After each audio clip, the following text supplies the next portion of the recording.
tema que tem surgido com frequência diz respeito a uma certa insegurança com relação ao ambiente econômico aqui no Brasil. E aí eu penso que dá para dividir em duas grandes áreas.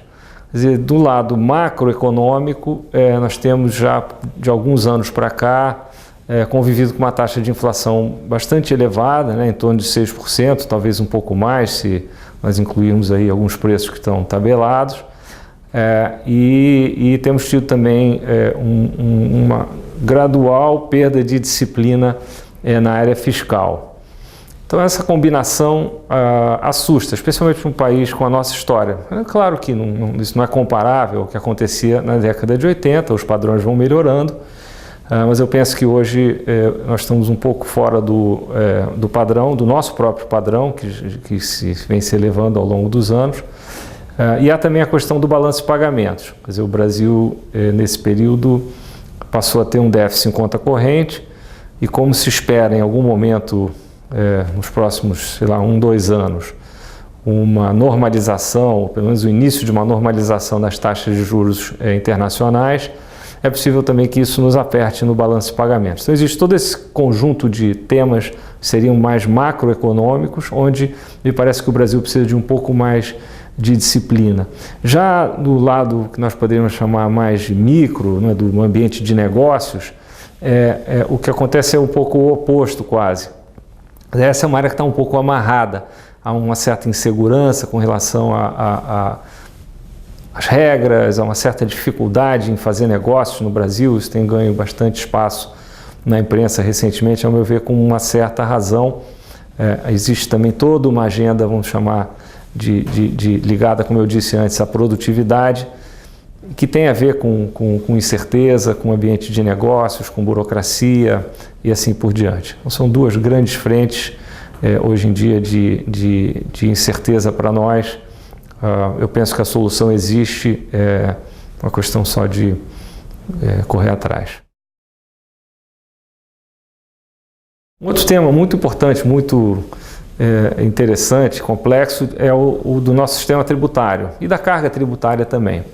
A carga tributária no Brasil vem crescendo muito já de vários anos, tem talvez 15 anos. Isso começou, no fundo, a origem lá atrás, já no final da década de 80, com a Constituição. E há um certo receio de que a carga tributária esteja chegando a um limite do ponto de vista até da capacidade da economia,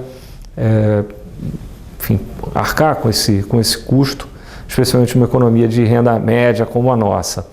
A carga tributária, infelizmente, teve que subir porque os gastos têm crescido, né, durante esse período, mais do que o PIB, e foram, portanto, aí de 20 e poucos por cento, 24% do PIB para 36%, é um crescimento significativo.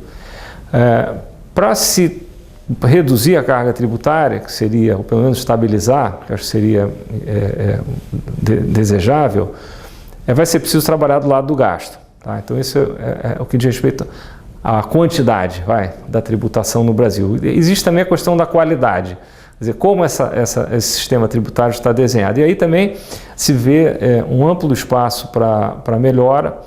Hoje existe no Brasil aí em andamento uma discussão sobre o ICMS, aparentemente no curto prazo não vai andar.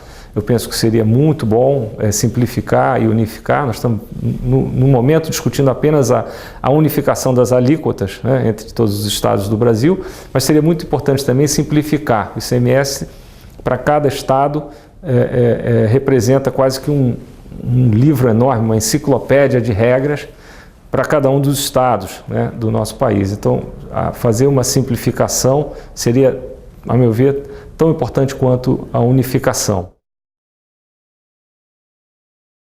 O tema da infraestrutura é um tema importante e grande, né, e o Brasil tem já hoje, como nós estamos discutindo aqui, uma carga tributária elevada e um governo que gasta bastante, mas gasta muito em despesas correntes e pouco em investimento. Então seria muito importante ao longo do tempo o governo trabalhar para mudar esse mix, né, podendo ter um pouco mais de recurso para investir, mas mesmo assim é difícil imaginar que o governo sozinho vai dar conta de tudo que o país precisa. Então, eu acho que a outra etapa é trabalhar mobilizando capital privado. E daí a discussão sobre regras do jogo, sobre segurança, tanto macroeconômica quanto micro, para que isso possa acontecer. O Brasil tem tido dificuldade em aumentar a taxa de investimento como proporção do PIB, que tem estado aí entre 16% e 19%, 15% e 19% há muitos anos. Isso também é um outro tema bastante importante e, na minha leitura, não se resolve essa questão, não se consegue aumentar a taxa de investimento para 23%, 25% do PIB, sem contar com uma participação das esferas pública e privadas, que a esfera privada, nesse caso, provavelmente tem mais espaço para crescer do que a pública. O Brasil, para crescer, vai precisar investir mais, bastante mais. Acho que o que acontece com a nossa infraestrutura hoje deixa isso muito claro, né? É um desafio daqueles que se enxerga a olho nu. Mas eu acredito que o Brasil também precisa investir melhor, quer dizer, precisa ter mais foco em produtividade e especialmente em educação. Quer dizer, não há investimento melhor do que a educação. O país tem feito algum progresso aí nos últimos anos, pelo menos do lado quantitativo, mas agora nós temos que realmente dar um salto de qualidade na educação. Então seriam essas três grandes frentes aí de trabalho.